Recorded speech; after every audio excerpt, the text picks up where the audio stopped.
Well, and the thing is, even with those fuzzy little photos on the online dating sites, you can still see information on somebody's face. One of the things, if you're a woman looking for a guy, I always look at the eyebrow area, because the stronger the eyebrows, the stronger the confidence, the more assertive the guy will be.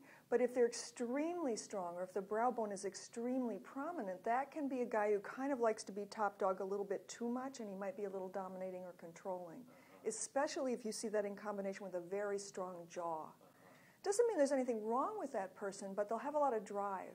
And if that's you, if you like that, then absolutely go for that. But if you want someone who's a little more easygoing and flexible and cuddly, then maybe not so much. What would you look for someone who's cuddly and warm and affectionate? Yeah, so cuddly. What you want is somebody with plumpness in their face. So especially plumpness here around the mouth and plump cheeks, a full mouth, large mouth, full lips, anything like that. And any roundness if the eyes are round. If the eyes are held wide open, that's someone who's very available to be with you in relationship. For money. Well, so there is an entrepreneur's face. There is a face that you classically see in very successful businessmen. And a few examples of this are a big fleshy nose, interestingly enough, because that shows someone who can accumulate money. But the good side about that is that they also love to accumulate people. They're very good friends, and they can be very generous. The really driven entrepreneurial types are the ones with the very big sharp jaw and the strong eyebrows, interestingly enough, because those people, they're very good at being decisive, at setting goals and kind of achieving those goals, and that's what drives them and excites them in life. So, I often have couples come to me and they're terrified I'm going to tell them they're a bad match and they should run for the hills. And what I always say to people is there's no bad combinations. It's always about compassion and understanding about who that person is and why they're really behaving the way that they are, what they value, what their belief systems are. So any relationship can work. But if you're, for instance, someone who really values communication and talking things out, if you're dating someone with very, very deep-set eyes, one meaning of those eyes is that that person will have trouble communicating their difficult feelings. They'll have trouble talking about things. And so you need to know that and give them more time to kind of warm up.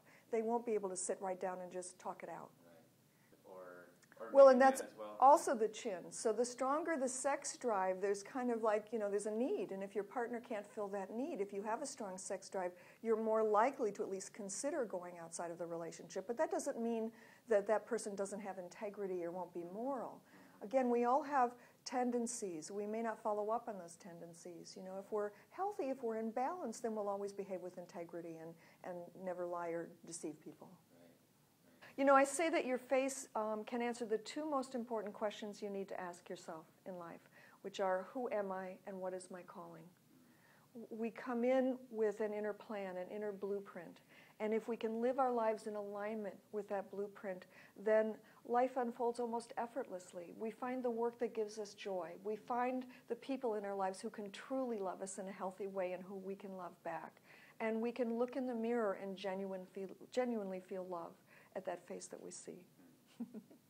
If someone really wants to learn this, the very best thing to do is experience a workshop. I've written 2 books. They're fabulous books. I highly recommend them, and people learn a lot from them. You can carry them around. You'll never be bored again. You'll sit in airports and look at people and walk through the grocery store. But what I find is people have so many aha moments in the workshops. I show tons of pictures. We tell stories. And, people are saying, oh, my God, that's my husband. That's my mother. That's my son. No wonder this has been happening. Now I really see what's going on. And what I find also is most powerful is they begin to understand the messages their own face is telling them and have more compassion for their experience. You can lose old patterns. You can break up old stories and move forward in a much less stressful way in life. Things unfold differently once you begin to understand the messages, the wisdom that your face can show you. Yeah.